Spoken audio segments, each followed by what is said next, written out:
అందరికీ నమస్కారం. ఈ రోజు మనం ఒక కొత్త శ్లోకం నేర్చుకుందామా? రండి నేర్చుకుందాం.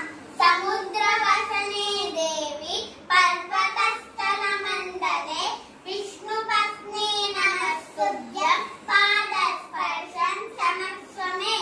దీని అర్థం సముద్రవసనే దేవి సముద్రాలను వస్త్రంగా, పర్వతస్థల మండలే పర్వతాలను శరీరంగా కలిగిన విష్ణు పత్ని నమస్తుభ్యం. విష్ణు ఒక్క భార్య అయిన భూదేవికి నమస్కారం. పాద స్పర్శం క్షమస్వమే. నేను నా పాదాలు నీ పైన పెడుతున్నాను.